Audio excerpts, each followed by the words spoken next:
Hi everyone, welcome back to Shine Classes. First of all, good afternoon to everyone. कैसे हैं मेरे friends? I hope आप बहुत अच्छे होंगे। आइए स्टार्ट करते हैं आज की इस क्लास को, जहां पर हम आपके संस्कृत के जो अति लघुत्री सेक्शन है उस पर डिस्कस कर रहे थे। आज ही आपका ये भी टॉपिक हो जाएगा ओवर। इसमें जितने भी प्रश्न हैं वो मैंने आपको ऑलरेडी करवा दिए, बता दिया। आई होप, मुझे लगता है कि मुझे संस्कृत में, और अगर आप कहेंगे, आप लोग जैसा मुझे बताइए कमेंट में, आज मुझे इस बात को सभी का आना चाहिए कि अति लघुत्री हमने जितना किया और जितना हमने ऑब्जेक्टिव किया, क्या हमें लघुत्री वाला भी करना चाहिए पवन सीरीज से या नहीं करना चाहिए, या आप मुझे बताइएगा। अगर आप लोग को लगता है कि नहीं करना है तो हम उसको करवाएंगे, अदरवाइज फिर हम सिर्फ जो है अति लघुत्री और ऑब्जेक्टिव तक ही सीमित रहते हैं, उससे फिर आगे नहीं बढ़ते हैं। ठीक है, तो आप लोग ये बात मुझे ज़रूर बताइएगा, क्योंकि मुझे लग रहा है कि आप लोग जो कहेंगे वो कर देंगे, क्योंकि आप लोग को फ्रेंड्स एग्जाम देना है, मुझे जैसे बताना है, तो आप लोग जैसा कहेंगे वैसा कर देंगे। आइए चलते हैं, शुरुआत करते हैं फिर आज के प्रश्नों की। वैसे मैंने स्टार्ट तो कर ही दिया था, आपको काफ़ी कुछ बताया था। तो ये आपका यहाँ पर अब अति लघुत्री 1 नंबर का हो रहा है। हमें 1 नंबर 2 नंबर में दोनों में देखने को मिलता है, सिमिलरिटीज़ के प्रश्न रहते हैं, और इन सबसे हमें एक बैकअप हो रहा है कि हाँ कैसे प्रश्न है, पूरा आइडिया हो रहा है। प्रैक्टिस सेशन हमारा चल रहा है, अब जल्दी से हम हर एक चीज़ को करेंगे, समझेंगे, जानेंगे। इस वक्त आप जुड़े हैं शालिनी क्लास साथ। हम यहाँ पर अपनी क्लासेस करते हैं दोपहर में 12 बजे, शाम को 4 बजे, रात में 9 बजे। आज एक दो दिन से थोड़ा बिजी शेड्यूल चल रहा है, इसलिए मैं नहीं कर पाई। वैसे भी आप लोग जान ही रहे कि आज हवा नहीं हर जगह हो रही है। रामनवमी की बहुत सारी बधाइयाँ आप सभी को। अब हमारा कार्यक्रम भी आगे बढ़ रहा है, चीज़ें हमारी हो रही हैं। अब हमारे फिलहाल त्यौहार तो नहीं आएंगे, लेकिन अब पढ़ाई की तरफ आप ज़रूर से रुख करिए, अपना रुख बनाइए। फ्रेंड्स पढ़ लीजिए, जेन्युइनली अच्छे से पढ़ लीजिए, आपके लिए बहुत अच्छा होगा। जिस दिन वो रिजल्ट पास लिख के ऐसे लिखा रहेगा ना, वो बहुत खुशी देगा। इस बात को मेरी फील करने का प्रयास करिए, बहुत ज़्यादा आपको खुशी मिलेगी। इस बात को ध्यान रखिएगा। तो मेहनत कर लीजिए, आपको हर एक चीज़ बताई जा रही है, तो थोड़ा सा हेल्प करने में, मदद करने में, वैसे तो अच्छा लग रहा है मैं बता रही हूँ, लेकिन आप भी जब अच्छा रिजल्ट ले आई तो मेरे लिए बहुत खुशी की बात होगी। ठीक है, चलिए फिर शुरुआत करते हैं आज की इस क्लास की। क्लास पसंद आती है तो पूरा एंड तक देखिए। कोई पहली बार टेलीग्राम को ज्वाइन की, आज मैंने पोल के क्वेश्चन 20 क्वेश्चन मैंने करवाए थे सोशल साइंस के, तो वो मैं काउंटिंग भी करती हूँ मैंने कितना करवाया। तो वो प्रश्न को करने के लिए टेलीग्राम को ज्वाइन करिए। ये पीडीएफ भी वहाँ पर टेलीग्राम पर मिलेगा, लिंक आपको कमेंट बॉक्स में मिलेगा। शालिनी क्लासेस नाम है, कोई प्रॉब्लम होती है पूछिए, जानिए सर। अगर सभी सब्जेक्ट की नोट्स चाहिए हो तो आप टेलीग्राम पर जाइए, रास्ता से कॉन्टैक्ट करिए। आपको नोट्स उनसे परचेज करनी होगी, नोट्स आपको आराम से मिल जाएगी। वो अपना पूरा प्राइस क्या है सब कुछ बताएंगे, आपको उनसे जैसे लेना है प्रॉपर तरीके से मुझे चाहिए और हेल्प कर दीजिए, तो वो आपकी हेल्प करके आपको दे देंगे। ठीक है, ध्यान रखिएगा। चलिए फिर शुरुआत करते हैं आज की इस क्लास की। ये है आपके सारे प्रश्न। हमें जितना करना है ये यहाँ से डायरेक्ट करना है, डायरेक्ट हम अपने प्रश्न पर चलेंगे। क्वालिटी इंक्रीज करिए, आपको भी हर चीज़ क्लियर दिखाई देगी और समझ में भी आएगा, बेटर बेटर, अच्छा अच्छा। ठीक है, तो पहला प्रश्न आपके सामने है, पढ़िए आप सभी एक बार ज़रूर। आइए जानते हैं, देखते हैं पहला प्रश्न यहाँ पर क्या है। पहला प्रश्न है, विभूषण मौन पंडितानम वाक्य का अर्थ है। नीतिपरक वाक्य मुझे लगता है कि आपको शायद और करवाने होंगे, तभी आप कर पाएंगे इसको। मैं करवाऊंगी ज़रूर, डेफिनेटली करवाऊंगी, और इस क्लास के बाद ही मैं वो करवाऊंगी, क्योंकि काफ़ी प्रश्न बन रहा है और बढ़िया भी है। इस तरह हम ट्रांसलेट करके इनको बहुत अच्छे से कर लेते हैं। तो यहाँ पर है विभूषण मौन पंडितानम, तो इसका है कि चुप रहना विद्वानों की शोभा होती है। ये बात सही है कि हमें कब बोलना है, कहाँ बोलना है, कितना बोलना है, उचित समय का इंतज़ार करना चाहिए। और अक्सर आप देखें कि जो बड़े लोग होते हैं, बड़े लोग का मतलब जो सेंसिबल हैं, अच्छी पहुंच पे हैं और बहुत अच्छे पैकेज पे हैं, काम कर रहे हैं, सब कुछ बढ़िया है, तो वो लोग शांत रहते हैं, एकदम काम डाउन टाइप के रहते हैं, बहुत ही हर चीज़ को बहुत ही सॉफ्टली लेते हैं। देखते हैं नेक्स्ट है, चलिए आते हैं नेक्स्ट। आत्मना प्रतिकूलानि परवेशा न समाचरते, सूक्ति का आशय स्पष्ट करिए। आत्मना प्रतिकूलानि परवेशा न समाचरते, अर्थ है इसका, अपने को अच्छा ना लगने वाला व्यवहार दूसरों के साथ भी नहीं करना चाहिए। जो व्यवहार, जो तरीके, जो बिहेवियर आपको अपने लिए नहीं पसंद हो, तो वो व्यवहार हमें दूसरे से भी नहीं करना। जैसे कोई इंसान है, मेरा नाम शालिनी है, तो वो मुझे नहीं जानता है, ठीक है, अननोन पर्सन है, या कोई वैसा भी है, या कुछ और भी स्वभाव का है, कैसा भी, मुझे जब शालिनी बुलाएगा तो मैं पलट कर देखूंगी, जवाब दूंगी, हाँ बोलूँगी। एक अननोन पर्सन भी अगर मान लो मेरा नाम नहीं जानता है और वो ए लड़की करके बुलाएगा, तो मैं कभी नहीं देखूंगी, क्योंकि उस दुनिया में 1000 लड़कियां हैं, पता नहीं किसको बुला रहा है। ठीक है, तो मैं कभी नहीं बोलूँगी, क्योंकि इंसान अगर प्यार से बुलाता है, बेटा बोलता है, सुनो बोलता है, बेटा बोलता है, अक्सर लोग बिटिया भी बोलते हैं, वो भी सुनने में अच्छा है, लेकिन कोई ए लड़की करके बुलाएगा तो वो चाहे जो भी हो, मैं कभी नहीं जाने वाली।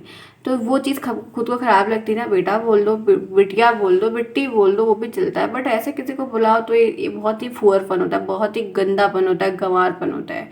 तो जो चीज़ खुद को नहीं, मुझे ये चीज़ बिल्कुल पसंद नहीं आती, बिल्कुल भी मुझे पसंद नहीं आती।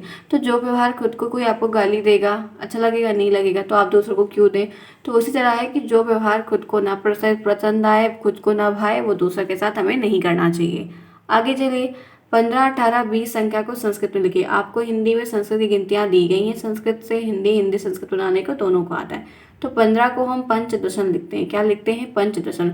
18 को अष्टादशन और 20 को विंशति। 20 को विंशति। एक बात ये ध्यान रखिएगा, 19 का, 20 का, 29 का, 39 का, 49 का, 50 का, ये ज़्यादा आता है, ये ज़्यादा आता है। हर बार ये ज़्यादा मात्रा में पूछा गया है, तो ये वालों पे थोड़ा सा अच्छे से लिखना, प्रॉपर जो मैं इंपॉर्टेंट बोल रही हूँ उसमें मतलब अच्छे से उसको लिख लीजिए, उनमें वर्तनी की गलती बिल्कुल नहीं करिए। आइए बढ़ते हैं आगे। क्रीड धातु का रूप लंग लकार प्रथम पुरुष तीनों वचन लिखना है। तो क्रीड धातु एक, क्रीड़ा का मतलब खेलना वाला है, क्रीड़ा का मतलब क्या है? खेल है। तो इसका हमको जो है लंग लकार लिखना है। लकार भी देखिएगा, लंग लकार लिखना है और प्रथम पुरुष के तीनों वचन का। तो ये चीज़ें कुछ चाहिए तो फ्रेंड्स आपको याद ही करनी होगी। आइए फ्रेंड्स चलिए देखते हैं, यहाँ पर दिया है कि पवन की सीरीज अक्रीडता, अक्रीडत, अक्रीडतम, ताम और अक्रीडन। एक बात मैं आपसे यहाँ पर कहना चाहती हूँ, मुझे ये गलत लग रहा है। जानते हैं क्यों गलत? इस पर्पज से है कि लंग लकार पूछ रहा है, ठीक है, लंग लकार पूछ रहा है। अच्छा नहीं, सही है, मुझे मध्यम पुरुष में था। चलो नहीं परफेक्ट है। पता है क्यों नहीं सही है? क्योंकि प्रथम पुरुष, मुझे मध्यम पुरुष याद आ रहा था। ठीक है, तो यहाँ पर आपको तीनों पूछा है, तो मैं एक बार, ये तो आपका प्रथम पुरुष हो गया है, अक्रीडत, अक्रीडताम, अक्रीडन। मध्यम की अगर बात करते हैं तो मध्यम कैसे लिखेंगे, यहीं पर देख लीजिए। तो मध्यम लिखेंगे अक्रीडा, ठीक है, अक्रीडा। अब उसके बाद द्विवचन लिखेंगे अक्रीडतम। क्या लिखेंगे? अक्रीडतम, ध्यान रखना। और बहुवचन क्या लिखेंगे? अक्रीडत लिखेंगे, अक्रीडत लिखेंगे। तो ये आपका मध्यम पुरुष हो गया। उत्तम पुरुष कैसे लिखेंगे? उत्तम पुरुष में लिखेंगे अक्रीडम, अक्रीडाव, अक्रीडाम, अक्रीडट, अक्रीडत, अक्रीडताम, अक्रीडन, अक्रीडा, अक्रीडतम, अक्रीडत, अक्रीडम, अक्रीडाव, अक्रीडाम। तो ये आपके क्रीड़ा, क्रीड़ा धातु का, क्री धातु का आपका ये लंग लकार का है। ऐसे लोट लकार का, लट लकार का, विधिलिंग लकार का आपको आएगा। अक्सर लट लकार का भी आता है। तो लट लकार यानी कि आपका लिट लकार यानी कि भविष्यत काल होता है, लंग लकार यानी कि भूतकाल होता है, लट लकार यानी कि वर्तमान काल होता है, लोट लकार यानी कि आपका आज्ञा जहाँ पर लेनी होती है हमें, और विधिलिंग का मतलब चाहिए होता है। तो हमें अक्सर, मैंने आपको क्या बताया कि हमेशा जब भी आपको ऐसे लकारों का पूछा जा रहा है धातु रूप का, तो हमेशा लट का ज़्यादा पूछा जाता है। लट यानी कि वर्तमान काल का। तो इसका वर्तमान काल का रूप में बता देती हूँ, क्रीडति, क्रीडतः, क्रीडन्ति, क्रीडसि, क्रीडथः, क्रीडत, क्रीडामि, क्रीडावः, क्रीडामा। जैसे पठति, पठता, पठन्ति, पठसि, पठथा, पठत, पठामि, पठाओ, पठामा होता है, वैसे क्रीडा धातु का भी लट लकार का एकदम सेम डिक्टो टू डिक्टो होता है। तो ध्यान रखिएगा, आराम से आप कर ले जाएंगे, प्रॉब्लम नहीं होगी। आगे बढ़ते इसी के साथ चलते हैं नेक्स्ट प्रश्न की तरफ। देखते हैं कि यहाँ पर हमको नई चीज़ें क्या बताई जा रही, हो जाएगा हमारा। नेक्स्ट चलिए, नेक्स्ट देखिए, नेक्स्ट यहाँ पर हमको क्या कहा जा रहा है। तो नेक्स्ट कहा जा रहा है 15 और 19 की संख्या को संस्कृत। तो 15 को पंचदशन लिखते हैं, 19 को एकोन विंशति अथवा उनविंशति भी लिखते हैं। तो ध्यान रखिएगा, 19 को हम दो तरीके से लिखते हैं। यहाँ तक क्लियर है? आगे बढ़े इसी के साथ। ये चीज़ें आपकी बेसिक सी हो गई हैं। नेक्स्ट चलते हैं 19 संख्या को संस्कृत में। तो वही बार बार आ रहा है, एकोन विंशति और उनविंशति। नेक्स्ट देखिए यहाँ पर क्या है, निम्नलिखित पशु पक्षियों के नाम संस्कृत में लिखिए। तो आपको कुछ नाम दिए रहेंगे पहले, तो उनको आपको संस्कृत में लिखना रहेगा। तो गधा दिया है, तो गधा को गर्दभा लिखते हैं, गर्दभा। तोता को शुका लिखते हैं, बकरी को अजा लिखते हैं, अजा। और मछली को मीन लिखते हैं, मीना भी लिखता है। नेक्स्ट चलिए, मुनीभ्या। मुनीभ्या शब्द किस विभक्ति और वचन में है? तो बीच बीच में शब्द रूप के शब्दों को उठाकर भी दे देता है। तो ये तृतीया विभक्ति है और बहुवचन में है। ध्यान रखिएगा, आपको रूप जो बताए गए उससे आपको बहुत सारे प्रश्न देखने को मिलेंगे। तो इसलिए आपको ऐसे बहुत सारी चीज़ों की प्रैक्टिस करनी होगी। तो जैसे फंसता है तो उसका एक काम करिए, मतलब पहले पढ़िए, 2 बार देखिए, फिर उसको कवर करके बाद में लिखने का प्रयास करिए, तो समझ पाएगा कि आपको कितना तैयार हुआ। युष्माभ्याम शब्द किस विभक्ति और वचन में? चतुर्थी विभक्ति है और बहुवचन में। कौन सा वचन है? बहुवचन और चतुर्थी विभक्ति, ध्यान रखिएगा। नेक्स्ट यहाँ पर है आपका, ये फिर कन्वर्ट करने वाला, चेंज करने वाला ही आ गया कि न्यायात, न्यायात पथ प्रवचलंति पदम नधीरा। वीर पुरुष न्याय के मार्ग से विचलित नहीं होते। जितने भी वीर पुरुष हैं, महान ऋषि हैं, साधु संत हैं, वो कभी भी जो न्याय के मार्ग होते हैं उनसे विचलित होते हमें नहीं दिखते हैं। तो ये आपका हिंदी अनुवाद है जो कि बहुत अच्छा है और कई बार ही पूछा गया है। नेक्स्ट यहाँ पर है सेवका सर्वकायाम अकरोता। संस्कृत वाक्य का हिंदी में अनुवाद बताइए। तो यहाँ पर है कि सेवक ने अपना काम स्वयं किया, यानी कि खुद किया। जो सेवक होते हैं वो अपना काम, सभी काम जितना भी होता है वो खुद से करने में ज़्यादा विश्वास रखते हैं। संस्कृत में लकार कितने होते हैं? तो 5 लकार होते हैं। ध्यान रखिए, किताबों में आपके 10 दिया रहता है, लेकिन जब कभी भी हमें पूछता है तो हम 5 पे ही टिक करते हैं, क्योंकि मुख्यतः जो 5 हैं उन्हीं पे हमें ज़्यादा प्रश्न भी देखने को मिलते हैं। तो अब बहुविकल्पी में आए तब भी आप 5 को ही टिक करिएगा, बात ध्यान रखिएगा। कौन कौन सा है? लट लकार, दूसरा लंग लकार, तीसरा लिट लकार, चौथा लोट लकार, 5वां विदलिंग लकार। आगे बढ़ते हैं किसी के साथ। अगर क्लास पसंद आ रही है, समझ में आ रहा है, जेन्युइन चीज़ें हैं, तो लाइक तो बनता है, लाइक करिए फटाफट। चलिए फटाफट, जिन्होंने नहीं किया है डू इट फास्ट। आइए बढ़ते हैं इसी के साथ, देखते हैं निम्नलिखित में से शब्दों में पुल्लिंग, स्त्रीलिंग, नपुंसकलिंग शब्दों की अलग अलग सूची बनानी है, एक लिस्ट बनानी है कि कौन स्त्रीलिंग है, कौन पुल्लिंग है, कौन स्त्रीलिंग है, नपुंसकलिंग है, हमें छांटना है। तो यहाँ पर है पुल्लिंग के हिमालय दिया है, सागर दिया है, राजन, गंगा, नदी, वधु, फलम और पुस्तकम, सौंदर्यम। तो यहाँ पर देख रहे हैं कि जो चीज़ें जिसमें हम कह रहे हैं कि जान टाइप से नहीं होता है, पहले तो स्त्रीलिंग छांट लो। तो गंगा देख रहे हो, गंगा नदी, गंगा बहती है, नदी बहती है, वधु आई, तो ये सब क्या स्त्रीलिंग है। नपुंसकलिंग में आ जाएगा फलम, पुस्तकम, सौंदर्यम, और फिर शेष क्या बचा? हिमालय, सागर और राजन। तो ये एक छांटने वाला भी प्रश्न काफ़ी अच्छा अगर आता है तो आसान सा है, हम कर लेंगे। तो बस यही था, प्रे करिए कि आपके इस बार के जो पेपर बने बहुत ही बढ़िया बने और बहुत अच्छे बने, ताकि आप हर एक चीज़ को कर पाएँ, रिलेट कर पाएँ और बढ़िया प्रश्न आए, नंबर अच्छा मिल जाए। ठीक है, वैसे भी 20-21 नंबर हमेशा मिले हुए हैं। ठीक है, बढ़िया नंबर मिल जाएगा, परेशान नहीं हो। वाच शब्द स्त्रीलिंग में, वाच शब्द स्त्रीलिंग पुल्लिंग है इसलिए, तो वाच शब्द जो है वो स्त्रीलिंग होता है। क्या होता है? स्त्रीलिंग होता है।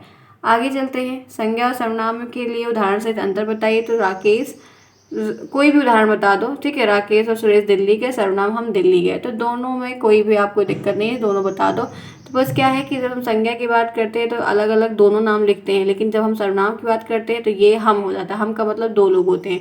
तो यही इतना सा फर्क है संज्ञा और सर्वनाम में। संज्ञा में पर्टिकुलर इंसान को व्यक्त करके तो बताते हैं, लेकिन सर्वनाम में हम, मुझे, ऐसा समथिंग करते हैं। ठीक है, नेक्स्ट देखिए, पितृ सखी इदम कुंभम कभकु है। अब अदर्श शब्दों का सर्वनाम छाटो, कौन संज्ञा है वो बताओ और सर्वनाम कौन। तो संज्ञा जो है पितृ और सखी है, सर्वनाम बाकी जितने भी हैं इदम को, कभुक, अब आदर्श, ये सारे के सारे सर्वनाम हैं। आगे चलिए, पितरी शब्द में किस विभक्ति का प्रयोग हुआ है। तो पितरी सप्तमी विभक्ति एक वचन का प्रयोग हुआ है। ध्यान रखिएगा, बेसिक चीज़ें हैं, सारी ज़रूरी नहीं है कि ये आएंगी ही, लेकिन दिया है तो हम देखेंगे ज़रूर। संप्रदान कारक का प्रयोग किस विभक्ति के लिए है। चतुर्थी विभक्ति के लिए है। कारक चिन्ह को नहीं भूलेगा, ध्यान रखिएगा। कर्ता ने, कर्म को, कर्ण से, संप्रदान को के लिए, अपदान से अलग, संबंध का कीरे बिल्कुल भी नहीं भूलिएगा। आते हैं प्रश्न, ध्यान रखिएगा। विभक्ति से पूछ लेता है, चिन्ह क्या होता है वो पूछ लेता है। फिर है राम, हरि, गुरु, सर्व, तद, युष्मत्, अस्मत् शब्दों में संज्ञा सर्वनाम को छांटना है। तो राम क्या है? संज्ञा है। हरि क्या है? संज्ञा है। गुरु क्या है? संज्ञा। सर्व, तद, युष्मत्, अस्मत् ये सारे के सारे क्या है? सबके सब सर्वनाम के अंतर्गत आते हैं। आगे बढ़े, यहाँ तक कोई प्रॉब्लम किसी को? मुझे लगता है नहीं होगी, बेसिक चीज़ें हम देख रहे हैं। चले बढ़िया है, एंजॉय कर पा रहे हैं, समझ में आ रही है चीज़ें, रिवीजन हम कर रहे हैं, इस बात को ध्यान रखिएगा। रिवीजन हमारा अच्छे से हो जाएगा, कोई प्रॉब्लम नहीं है। निम्नलिखित शब्दों में से किन्हीं 4 शब्दों के हिंदी में अर्थ बताइए। तो समाचार पत्र है तो अखबार होता है। ठीक है, अश्रु यानी कि आंसू होते हैं, न्यायालय यानी कि अदालत होती है, शव यानी कि आने वाला कल, पितृव यानी कि चाचा, पितामह यानी कि बाबा, और दादा जो होते हैं, द्वारम यानी कि दरवाजा। तो ये आपको संस्कृत में दिया है, हिंदी में आपका अर्थ पूछा है, तो ऐसे दोनों पलट पलट के पूछता है। राम शब्द की प्रथमा विभक्ति एक वचन का रूप क्या होगा। तो रामा, रामो, रामा, रामा, रामो, रामा, रामा, रामो, रामा। ध्यान रखिएगा। ठीक है, नेक्स्ट, नदी शब्द की पंचमी विभक्ति के तीनों वचन लिखिए। नद्या, नदेभ्याम, नदेभ्या, नद्या, नदेभ्याम, नदेभ्या। आगे चलते हैं। नेक्स्ट, द्विदुषा शब्द तो किस विभक्ति और वचन का है। तो ये तृतीया विभक्ति है और एक वचन है। तृतीया विभक्ति और एक वचन। युष्मत् शब्द के द्वितीय विभक्ति के बहुवचन का रूप लिखिए। तो आप भी ऐसे ही लिखिएगा। त्वम, युवाम, युष्मान, एक वचन, उधर वचन, इधर विभक्ति, त्वम, युवाम, युष्मान, ऐसे लिखेंगे तो नंबर भी अच्छा मिलेगा और बढ़िया देखने को भी लग रहा है कि हाँ बच्चे ने पूरी बात सही तरीके से लिखी है। नेक्स्ट आइए इसी के साथ वृक्ष शब्द का पंचमी विभक्ति एक वचन क्या होगा। तो विभक्ति का कॉलम एक, वचन का एक। वृक्ष का पंचमी विभक्ति एक वचन जो होगा वृक्षात होगा। क्या होगा? वृक्षात होगा। नेक्स्ट देखिए गुरु शब्द का तृतीया और पंचमी विभक्ति के तीनों वचन क्या होंगे। तो गुरुना, गुरुभ्याम, गुरु भी। ये इमेज थोड़ी अच्छी नहीं थी, क्लियर नहीं आई थी मेरे पास, इस वजह से इसको जब किया तो देखो थोड़ा ब्लर दिख रहा होगा। इसीलिए हम जब भी बोलते हैं, जो भी बच्चा मेरे पास भेज रहा है, राज सर के पास कोई भी चीज़ है, तो जो दिन का उजाला है, बाहर से रेलिंग है, गलियारा है, वहाँ पर निकल कर जूम थोड़ा बहुत नीचे से मत लिया करिए। बस आप ध्यान रखिए परछाई ना है, बाकी आप ऊपर से लीजिए हो जाएगा। ठीक है। तो गुरुवे, गुरुभ्याम, गुरेभ्या, गुरु, गुरुभ्याम, गुरेभ्या। तो इस तरीके से आपको तीनों भी लिखने को आपको देखने को मिल सकता है। ध्यान रखिएगा, जरूरी नहीं कि सिर्फ आपको एक लाइन वाला ही पूछे। क्लियर यहाँ तक? आगे चलते हैं, इसी के साथ बढ़ते हैं। नेक्स्ट देखते हैं एतत् नपुंसक नहीं प्रथमा व्यक्ति बहुवचन का रूप तो नहीं होता है। क्या होता है? ये कई बार पूछा गया है, 2-3 बार से ज़्यादा। ठीक है, क्लियर यहाँ तक? चलिए इसी के साथ फिर आगे बढ़ते हैं। नेक्स्ट देखिए क्या है, चाहिए के योग में किस लकार का प्रयोग होता है। तो हम जानते हैं आज्ञा लेनी होती है लोट का, और चाहिए तो विधिलिंग का। भू धातु के लिट लकार का तीनों वचन तो भविष्य क्या है, भविष्यति, भविष्यता, भविष्यन्ति, भविष्य, भविष्यथा, भविष्यत, भविष्याम, भविष्या भव। ये पढ़ने में बड़ा अच्छा लगता है ना। अरे देखो रूप में क्या है, मैंने भी देखा है, जो चीज़ हमारे जुबान पे बैठ जाती है फिर उसको बड़ी जल्दी जल्दी बोल के पढ़ लेते हैं। क्यों ऐसा? सिर्फ मेरे साथ ही है या आप लोग? जैसे पढ़ा देखो, पढ़ लो, कितना आसान से हम पढ़ लेते हैं। ठीक है, हमें याद भी हो जाता है, इसलिए कहते हैं उसी से पढ़ लो, ज़्यादा बेस्ट है। नेक्स्ट देख ले क्या है यहाँ पर, आइए। नेक्स्ट यहाँ पर दिया है गम धातु के लट लकार का, तो गच्छति, गच्छता, गच्छस। ठीक है। नेक्स्ट फिर यहाँ पर निम्नलिखित में सुमेलित किए, प्रथम पुरुष में मैं, उत्तम में तुम, मध्यम में वह। तो कौन किस में आता है? तो प्रथम पुरुष में वह, उत्तम में मैं और मध्यम में तुम। बहुत चीज़ें नहीं आएंगी, साथ को ध्यान रखिएगा। पूरा सीरीज डिक्टो डिक्टो कॉपी नहीं होता है। ठीक है, तो बहुत परेशान ना हो। कुछ प्रश्न अगर नहीं आ रहा है तो ठीक है, नहीं आ रहा है, इतना नहीं, और आएगा वो करेंगे, हो सकता है वो आए ही ना। पट धात का लट लकार का लंग लकार का प्रथम पुरुष उत्तम वचन तो पठति, पठता, पठन्ति, पठसि, पठता, पठत, पठामि, पठाव, पठामा, अपठत, अपठताम, अपठन, अपठा, अपठतम, अपठत। ठीक है, ये हमारा लट लकार का, ये हमारा लंग लकार का, ये भविष्य का है, ये वर्तमान का है। यही आपको याद रखना, बाकी फिर आप कर ले जाएंगे। नेक्स्ट देखिए भू धातु लंग लकार का मध्यम पुरुष तीनों वचन अभवा, अभुतम, अभवत। ठीक है, सिंपल। ये वाले ज़्यादा आते हैं, ये इंपॉर्टेंट है, ये वाला भी और ये वाला भी, क्योंकि ये दोनों कई बार पूछा गया है। आगे चलो नेक्स्ट, हितम मनोहरी चा दुर्लभम वचा। ये आपने ऊपर भी पढ़ा था, हितकारी व मनोहर वचन दुर्लभ होते हैं। जो चीज़ें सही होती हैं, जो देखो सच कड़वा होता है, बात सही है ना। कोई भी आपकी सच्चाई होती है बोल देता है, फिर आप सोचते हैं उसके ऊपर ना कि यार हाँ मेरे अंदर ये चीज़ें हैं। तो वही चीज़ हितकारी मनोहर वचन जो होते हैं काफ़ी दुर्लभ होते हैं, सुनने में बहुत कटु लगते हैं। ठीक है, तो फ्रेंड्स आपकी ये क्लास होती है ओवर, जहाँ पर मैंने आपको संस्कृत का अति लघुत्तरी भी कर दिया ओवर। अब आप मुझे बताएंगे कि आपको लघुत्तरी पवन सीरीज से करना है या नहीं करना। अगर आप कहें हाँ मैम करवाइए तो हम उसको करवाएंगे, नहीं तो वैसे फ्रेंड्स हम उसको करवाना नहीं चाहते हैं, क्योंकि उसमें ज़्यादा इंपॉर्टेंट चीज़ें नहीं है। जैसा आप कह देंगे, आपके ऊपर डिपेंड है, आपकी चॉइस है, क्योंकि बाल केंद्रित शिक्षा चलती है तो हम भी आपको बालक मान के पूछ ले रहे हैं। जो आप लोग कहेंगे वो हम करते हैं। कमेंट बॉक्स में सभी लोग अपनी राय से बताइएगा कि पढ़ना है कि नहीं। अगर पढ़ना होगा तो आप लोग ज़रूर बताइएगा, फिर हम आपको वो भी कंटिन्यू करके बता देंगे। मिलते हैं नेक्स्ट में, फिर तब तक के लिए take care, bye bye, see you soon, best of luck.